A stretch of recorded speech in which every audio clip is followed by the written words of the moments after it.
محمدا عبده ورسوله المبعوث رحمة للعالمين. اللهم صل وسلم وبارك على محمد وعلى آله وصحبه أجمعين. وقال الله تعالى في القرآن الكريم: أعوذ بالله من الشيطان الرجيم. بسم الله الرحمن الرحيم. وإذ اعتزلتموهم وما يعبدون إلا الله فأووا إلى الكهف ينشر لكم ربكم من رحمته ويهيئ لكم من أمركم مرفقا.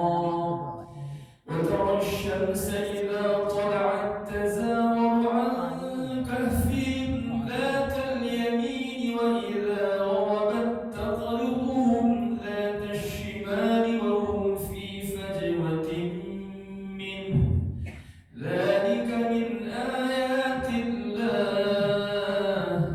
من يهد الله فهو المهتد ومن يضلل فلن تجد له وليا مرشدا. وتحسبهم أيقاظا وهم رقود ونقلبهم ذات اليمين وذات الشمال وكلبهم باسط ذراعيه بالوصيد. لو اطلعت عليهم لوليت منهم فرارا ولملئت منهم رعبا. صدق الله العظيم.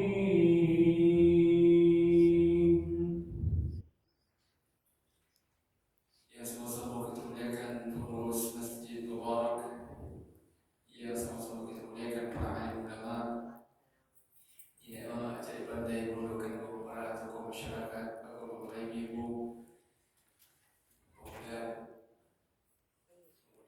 tahun 70-an hadirin jamaah salat subuh yang dimuliakan oleh Allah Subhanahu wa taala. Kita lanjutkan kaji kita di malam Bapak Ibu.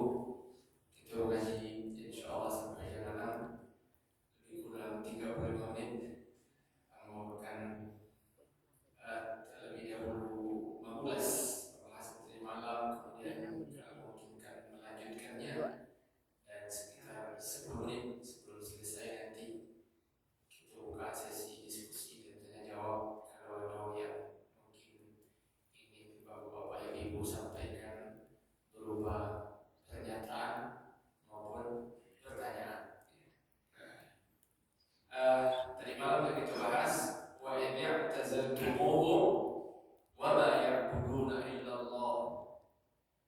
Kata Allah, dan kalau kamu wahai para pemuda Ashabul Kahfi, para pemuda Kahfi, ingin uzlah, ingin memisahkan diri dari kondisi yang memang tidak dalam kontrol, tidak dalam kendalimu, kamu tidak mampu mengatasinya, dan juga ingin menjauhkan diri dari sembahan-sembahan mereka yang memang adalah simbol dari kemaksiatan yang sangat besar, dan mereka menyembah selain Allah, ya, wa ma ya'buduna illallah, apa yang mereka sembah selain Allah. Fa'u ilal kahfi, maka carilah perlindungan dengan bersembunyi di al-kahfi, di gua. Yanshur lakum rabbukum, maka Allah akan melimpahkan rahmatnya untukmu. Wa yuhayyi lakum min amrikum mirfaqa, lalu Allah akan siapkan untukmu segala sesuatu yang bermanfaat bagimu dalam menyelesaikan urusan-urusan. Bapak Ibu, ini poin yang penting ya, kita ulas barangkali sebelumnya pernah beliau itu sampaikan, tapi kita ulang karena poin seperti ini sangat layak untuk menjadi cadangan memori dan mindset itu, baik untuk itu pribadi maupun untuk itu ajarkan kepada anak-anak itu, wabil khusus remaja dan pemuda generasi penerus itu, bahwa seperti dijelaskan oleh Imam Ibnu Katsir dalam tafsir beliau, dalam ayat ini Allah berikan opsi, Allah berikan pilihan. Ketika kita berada dalam situasi di mana kita tidak bisa mengatasinya dan khawatir akan larut dalam situasi itu, terjerumus dalam kebinasaan karena menjadi pengikut kebatilan, maka pilihannya boleh uzlah, artinya menjauhkan diri, meninggalkan tempat yang buruk itu. Itu pilihan yang option, bersifat optional, pilihan. Tapi ada kalanya pilihannya adalah bertahan dan melakukan perubahan secara tadarruj. Tadarruj itu artinya secara pelan-pelan, perlahan, bertahap, dengan melakukan kalkulasi yang matang, dengan target terjadinya taghyir, perubahan, dan islah, perbaikan. Maka ada kitab yang sangat bagus ditulis oleh Fadilatul Syekh Jum'ah Amin Abdul Aziz, judulnya Manhaj Taghyir ala Minhaj At-Taghyir ala Minhaj An-Nubuwah. At-Taghyir ala Minhaj An-Nubuwah. Bagaimana Rasul mengajarkan metode melakukan perubahan di tengah masyarakat. Itu bagus sekali buku itu. Kalau Bapak Ibu mulai bisa menyediakan waktu untuk membaca secara mendalam, itu sangat bagus sebagai panduan begitu baca menghadapi situasi masyarakat yang rusak lalu mengikhtiarkan perubahan.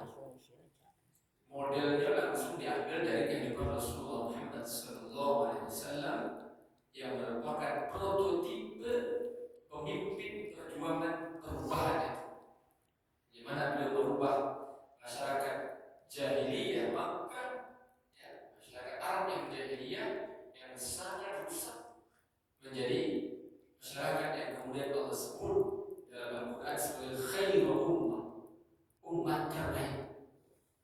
Dari awalnya masyarakat yang sangat rusak, lalu dengan perjuangan Rasulullah SAW secara bertahap sedemikian rupa, lalu masyarakat itu Allah sebut sebagai khairul ummah, umat terbaik.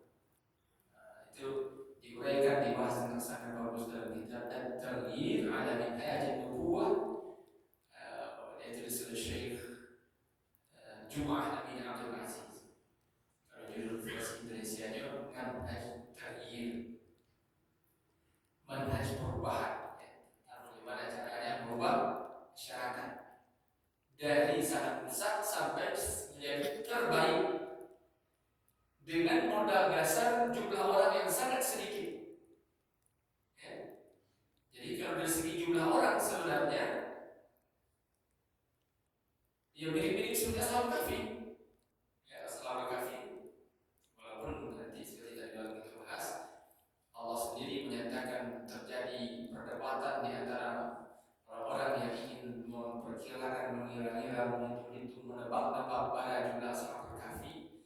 Ada yang menyebutkan salasat rabi'un kalbuhum, khamsatun sadisun kalbuhum, sab'atun thaminun kalbuhum. Ada yang ketiga, yang keempat anjingnya, yang kelima, yang keenam anjingnya, yang ketujuh, yang kedelapan anjingnya, gitu. Mereka bertanya kepada Rasulullah sebenarnya jumlah mereka. Allah tidak jelaskan juga berapa sebenarnya. Pendapat yang rajih menyebut 7. Ya. Kalau Rasul dulu memulai perubahan itu, Rasul sebagai pemimpinnya didampingi langsung oleh istri beliau Khadijah, kemudian sepupu beliau Ali bin Abi Thalib, kemudian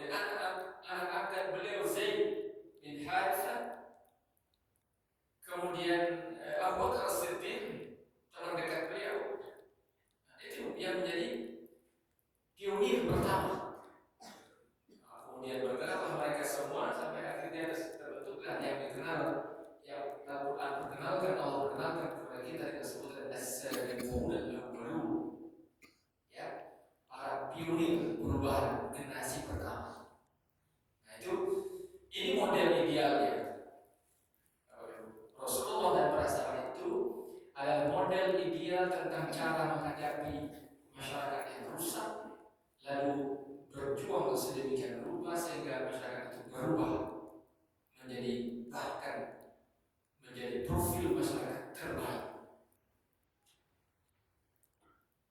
Nah, di antara itu, selain model itu ada model-model yang lain yang tidak selalu bisa kita contoh, walaupun mungkin sebagiannya bisa jadi ibrah.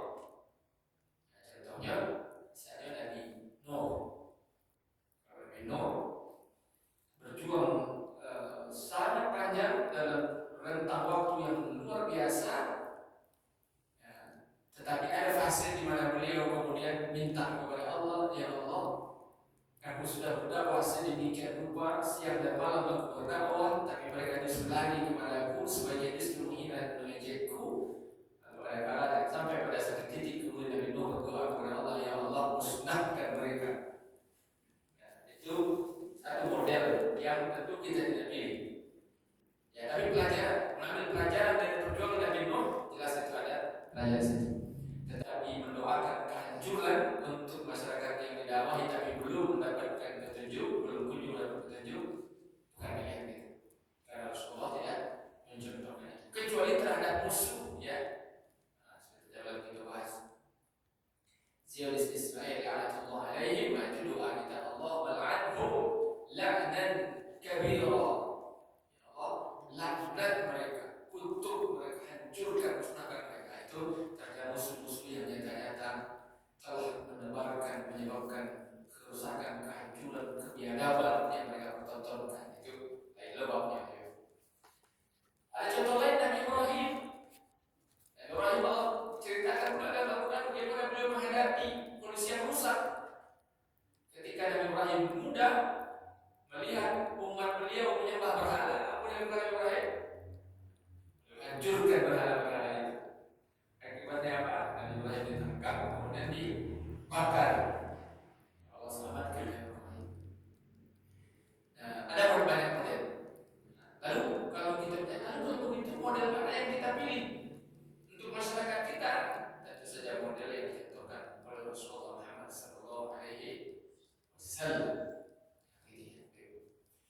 Kemudian tadi malam juga sudah kita bahas, selain tentang bagaimana Allah menggambarkan matahari, bagaimana posisi gua itu dideskripsikan dengan menggambarkan pergerakan matahari.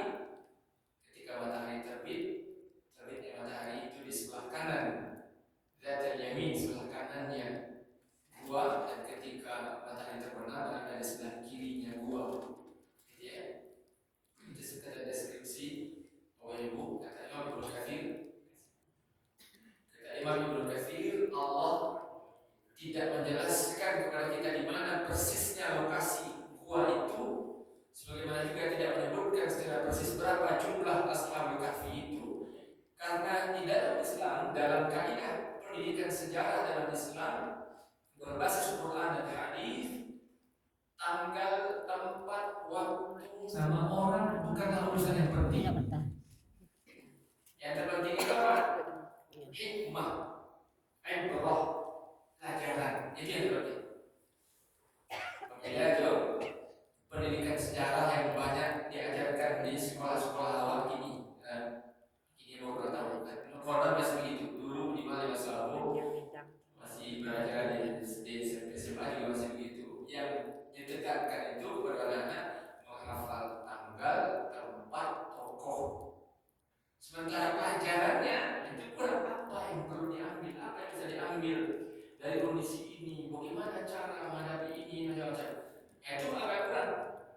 Yang justru disuruh hafal tanggal, kapan terjadi, di mana, siapa, sebagainya. Itu ya, membuat anak-anak kita jadi pusing sehingga dia tidak suka sejarah gitu.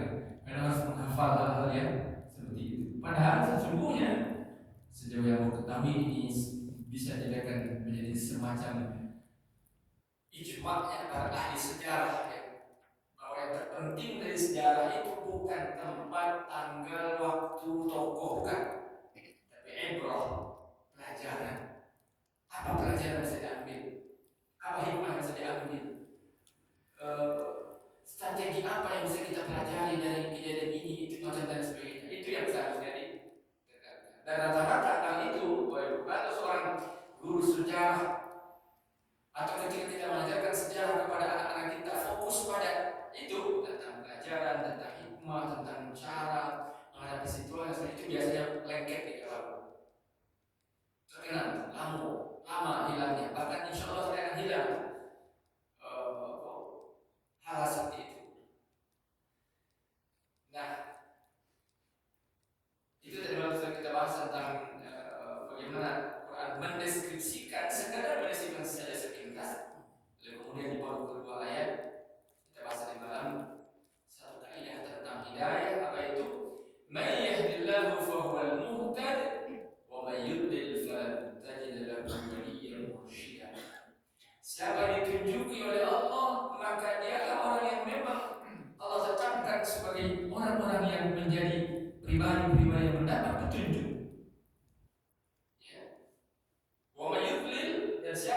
dibiarkan sesat oleh Allah, falan tajida lahu waliyyan mursyida. Dan kalau ada orang yang sudah Allah biarkan tersesat, maka engkau wahai Muhammad, kata Allah, tidak lagi akan bisa menemukan orang yang bisa menjadi pelindung bagi orang yang sesat itu, sebagaimana juga tidak akan ada lagi orang yang akan mampu membimbingnya ke jalan yang benar. Kalau Allah sudah tetapkan orang terjerumus ke dalam kesesatan karena dia memilih jalan yang sesat, bukan karena Allah yang sesatkan, bukan. Allah yang Allah inginkan dari hamba yang pasti kebaikan. Tidak mungkin Allah menginginkan keburukan pada hambanya. Biyadikal khair, ya. Pada Allah itu, di tangan Allah itu segala kebaikan. Tidak pernah Allah menginginkan keburukan bagi hambanya. Wa ma rabbuka bizallamin lil 'abid. Allah tidak mungkin menzalimi hamba. Tapi Allah berikan pilihan. Siapa yang mau memilih jalan hidayah, silakan, ini jalannya. Kalau yang mau memilih jalan kesesatan, Allah juga biarkan jalannya itu. Lalu siapa yang memilih jalan kebaikan akan dapat reward, dapat balasan di dunia maupun akhirat. Yang memilih jalan kesesatan yang akan mendapatkan punishment di dunia maupun di akhirat, hukum di dunia maupun di akhirat.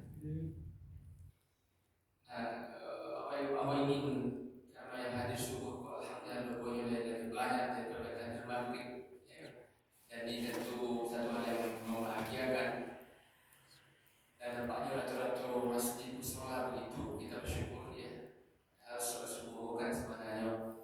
Kalau menurut teori hadis, Rasul mengatakan salat yang paling berat bagi orang itu adalah salat isya dan subuh.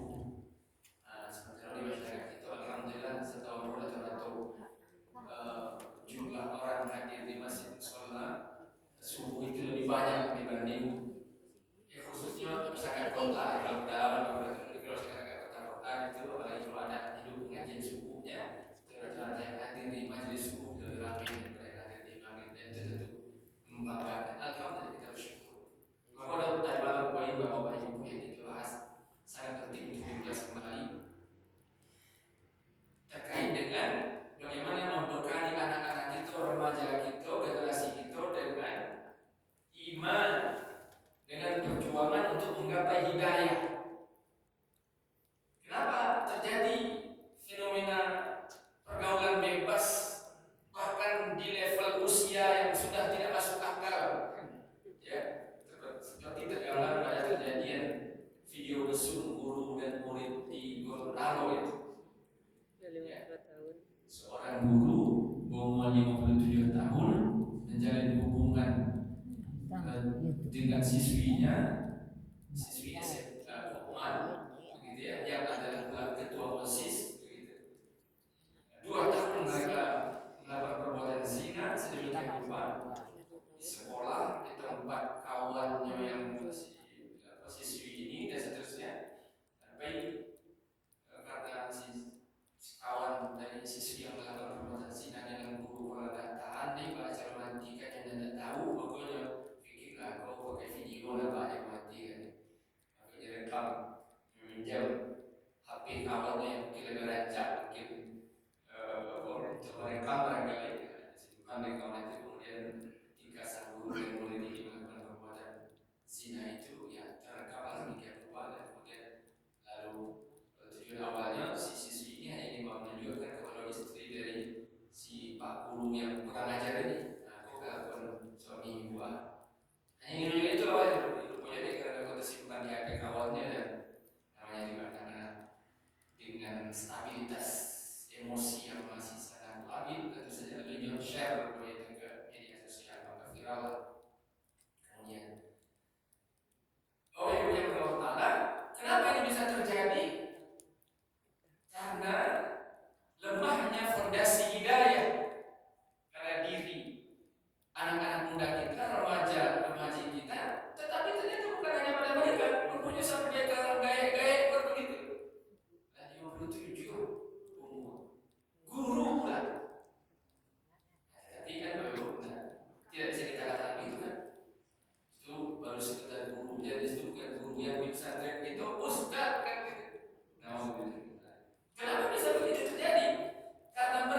ada ilmu sama sekali, semua selalu rentan terpapar godaan syaitan. Maka tidak pernah boleh kita merasa aman dari godaan itu. Setinggi apapun ilmu kita, sebanyak apapun ibadah itu sampai kini. Maka itu Allah Rasul ajarkan kepada kita doa apa?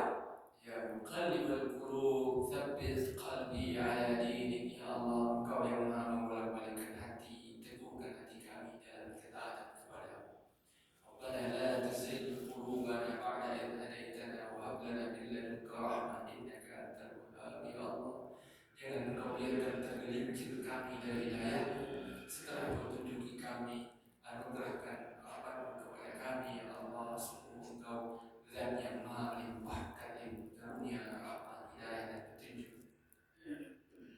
Dalam sholat paling indah berdasarkan jumlah rakaat wajib 7 kali sehari semalam kita minta terus kepada Allah, ihdinas siratal mustaqim, ihdinas siratal mustaqim. Ya tunjuki kami jalan yang lurus, tunjuki kami jalan yang lurus. Padahal Allah sedang sholat kan, tapi masih minta petunjuk. Artinya apa? Kita minta agar petunjuk ini yang alhamdulillah sampai detik ini Allah berikan. Kita minta ya Allah dawamkan petunjuk ini sampai akhir hayat ya Allah. Ini alhamdulillah ada hidayah hamba ya Allah. Tapi apa tidak boleh merasa yakin bahwa ini akan selalu ada sampai akhir hayat, kecuali dengan terus berharap dan memohon kepada Aku. Maka kita meminta berdoa sambil terus berjuang. Apa juangnya? Tambah ilmu, kuatkan ibadah. Tambah ilmu, kuatkan ibadah. Layanan jamaah kelas 10 mungkin kalau ada tambahan dari atau tanggapan dari Bapak Ibu berupa pernyataan atau pertanyaan, silakan. Kalau dapat tinggal aja dulu. Silakan Ustaz. Tadi kan ada kalimat bahwa pemuda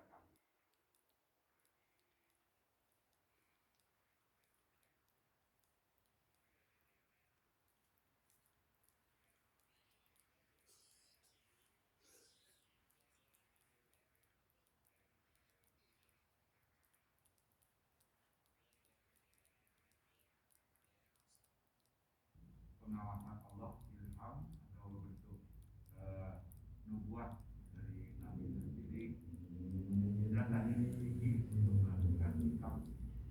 Di zaman kita sekarang ini, untuk menjelang itu dengan situasi seperti itu, pedomannya seperti apa kita mesti melakukannya?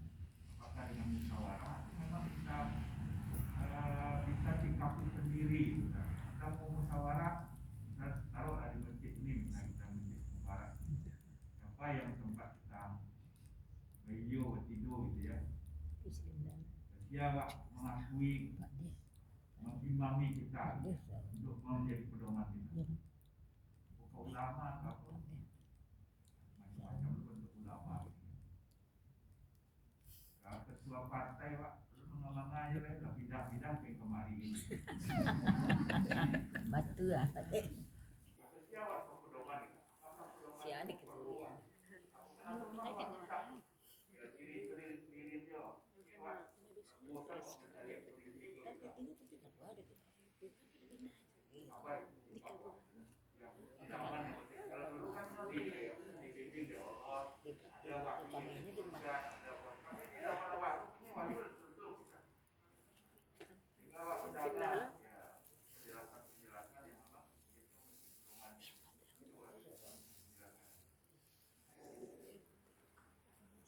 Ini pertanyaan yang sebenarnya baru dan pembahasan banyak masalah tadi kalau kita sebut orang ganas orang lain, jadi kita tegaskan insyaallah kita dalam ini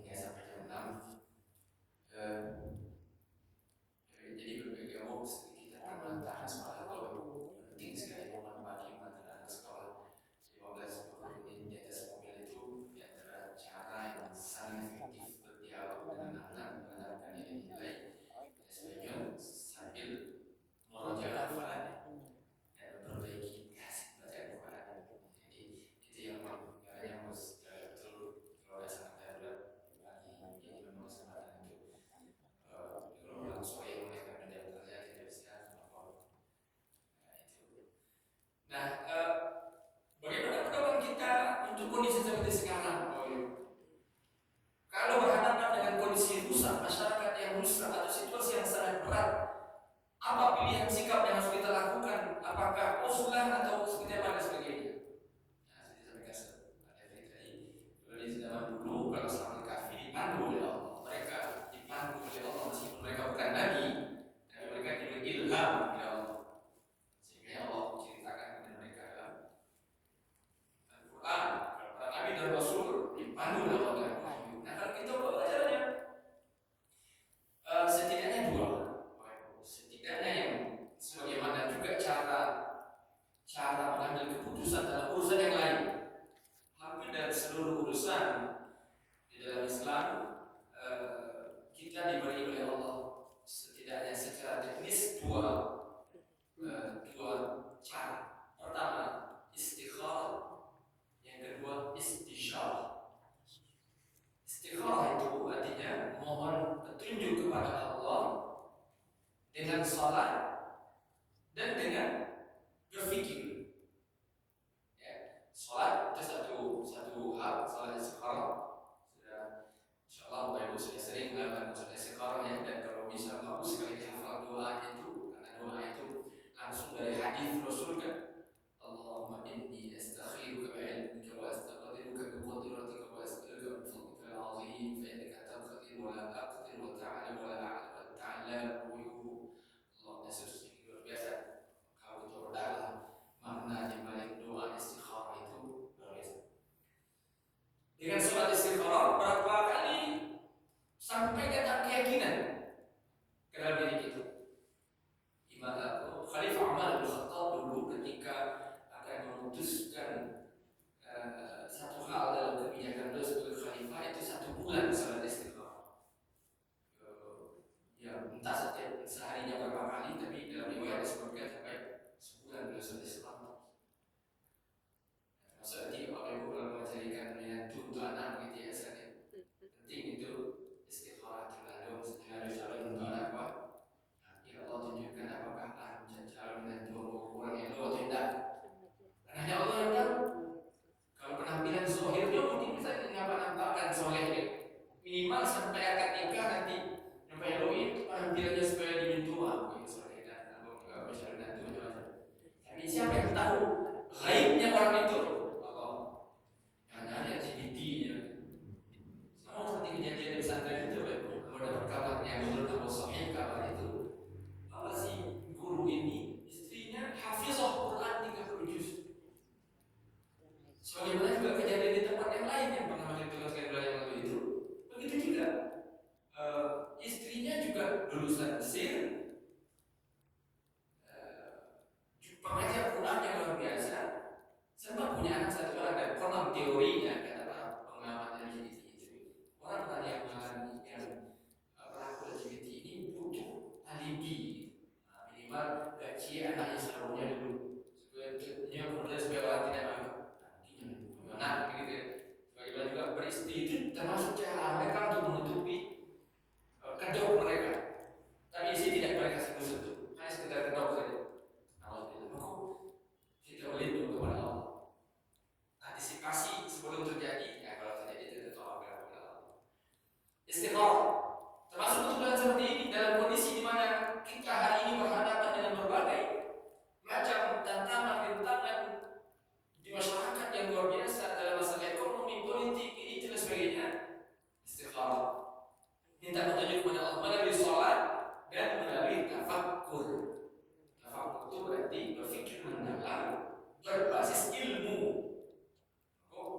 Tidak cukup sekedar istikharah saja, tapi kita juga harus belajar ilmu terus dengan belajar tiada henti. Yang kedua istisyarah. Istisyarah itu diminta pendapat kepada ulama. Nah, menariknya sampaikan sekali kita ulama nama lagi begitu. Ada ulama begini modelnya, apa yang dan sebagainya. Maka Bapak Ibu dalam kitab Ta'limul Muta'allim, ya itu ternyata ada satu bagian dalam pembahasan kitab itu. Ternyata murid kita, kita sebagai murid yang berguru kepada ulama itu, ternyata memang tidak boleh sembarangan ulama mencari guru. Karena meskipun ulama beda dengan Nabi. Nabi sudah dijamin oleh Allah pasti dan sudah berakhir, tidak ada lagi Nabi. Tidak boleh lagi dan pasti sesat kalau ada orang mengaku Nabi. Tapi kalau ulama, kita sebagai pengikut ulama itu punya hak untuk memilih ulama mana yang akan kita ikuti. Karena Rasul sendiri sudah mewanti-wanti ada ulama musuh, ulama yang jahat. Nah, di antara ciri ulama jahat itu adalah tidak konsisten dalam memegang teguh kebenaran. Kini A, besok Nabi pokoknya berubah untuk sesuatu yang kita yakini tidak dalam kebenaran. Tanda bahwa meskipun mungkin dia dikenal sebagai ulama, tapi bukan yang layak diikuti. Minimal untuk ketidakkonsistenannya itu. Kalau untuk yang lain-lain mungkin petuah dan sebagainya selama, tetapi ketimbang-timbang itu. Jadi orang tahu. Makanya kemudian setiap kita tidak pernah boleh berhenti belajar, tetapi finalnya tetap kembali kepada Allah. Istisyarah itu teknis amal manusiawi yang bisa kita lakukan. Tetapi finalnya tetap kita minta petunjuk kepada Allah SWT supaya Allah teguhkan hati kita mana yang akan kita ikuti. Ada frame yang lebih besar lagi dari itu sebenarnya, yang kemudian memang tidak memungkinkan kita uraikan dalam waktu yang terbatas ini, yaitu bahwa orang-orang beriman itu salah satu kaidahnya adalah wajib orang-orang beriman itu berjamaah. Berjamaah itu bukan salah jamaah maksudnya itu, ya. Berjamaah itu maksudnya adalah orang-orang mukmin itu harus meningkatkan dirinya bersama berkumpulnya orang-orang saleh dalam memperjuangkan Islam dengan nizam, dengan sistem, dengan manhaj, dengan aturan yang sedemikian rupa merujuk pada Al-Quran